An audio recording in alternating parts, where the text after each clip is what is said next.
अस्सलाम वालेकुम। स्फेलोस्पोरिन्स basically antibiotics है जिसे हम बैक्टीरियल इन्फेक्शन के लिए यूज़ करते हैं। इसका केमिकल स्ट्रक्चर अगर हम देखें तो इसके केमिकल स्ट्रक्चर में 3 कंपोनेंट्स आते हैं, एक रिंग ए, एक रिंग बी और ये सी कंपोनेंट है। रिंग ए को हम थियोपाइरीन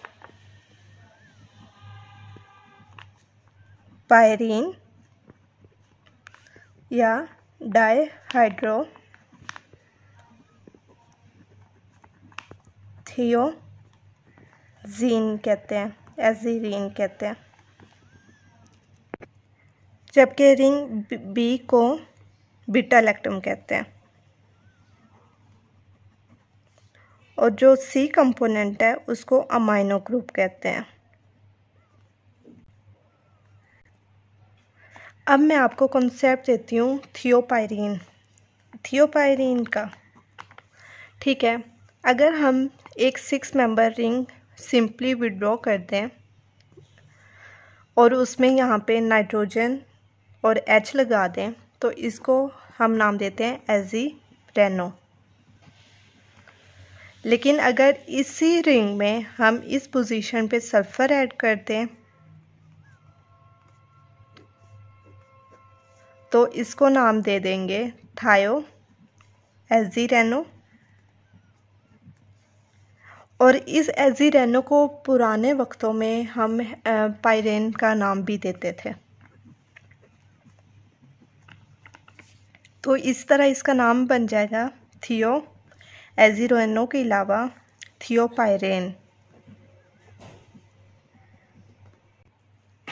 लेकिन अगर हम इसी स्ट्रक्चर में एक डबल बॉन्ड ऐड कर दें लाइक दिस,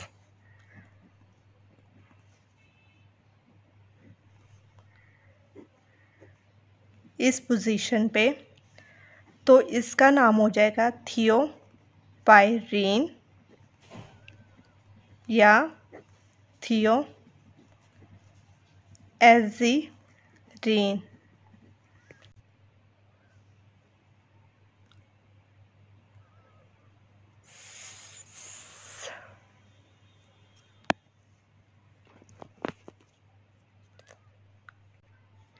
लेकिन अगर सपोज के मैंने इस रिंग को बीटा लैक्टम के साथ विड्रॉ कर दिया लाइक दिस,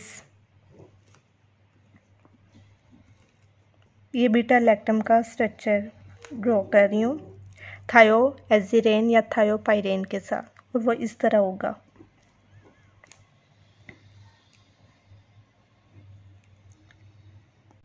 मतलब अगर मैं इस रिंग को बीटा लैक्टम के साथ अटैच करती हूँ तो इन दोनों को हम नाम देंगे सेफम का। लेकिन अगर मैं इस डबल बॉन्ड वाली रिंग को बीटा लैक्टम के साथ ड्रॉ कर दूं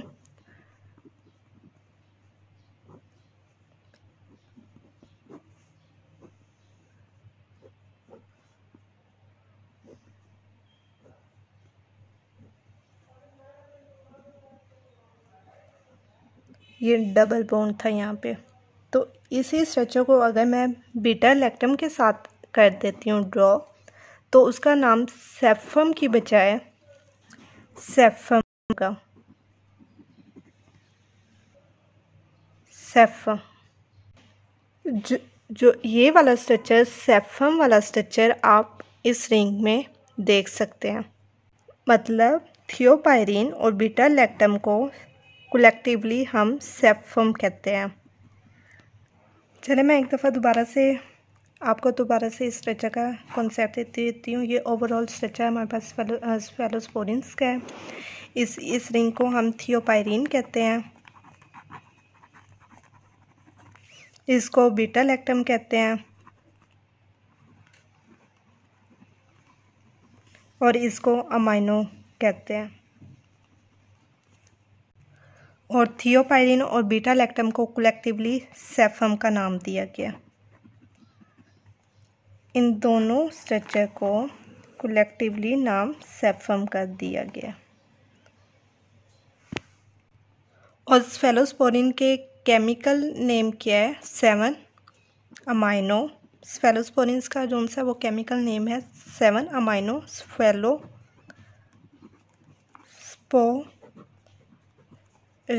एसिड। ओके, अब 7 अमाइनो कैसे आया? हम इसकी नंबरिंग स्टार्ट करते हैं। ये 1, ये 2, ये 3, ये 4, 5, 6, 7, 8। तो 7 पोजीशन पे अमाइनो ग्रुप लगा है, इसलिए हमने इसको क्या नाम दे दिया? 7 अमाइनो। अब सेफम तो मैंने आपको सेफेलो जोन सा है वो सेफम से निकला है, और रेनिक एसिड जोन सा वो कैसे आया है? स्पोरेनिक एसिड ही कैसे आया?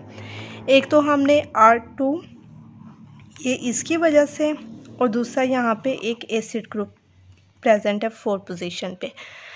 अब अगर इस पूरे स्ट्रक्चर में हम R1 और R2 चेंज करेंगे तो स्फेलोस्पोरिन्स की डिफरेंट टाइप्स हम बना सकते हैं, उसके डिफरेंट कंपोनेंट्स बना सकते हैं।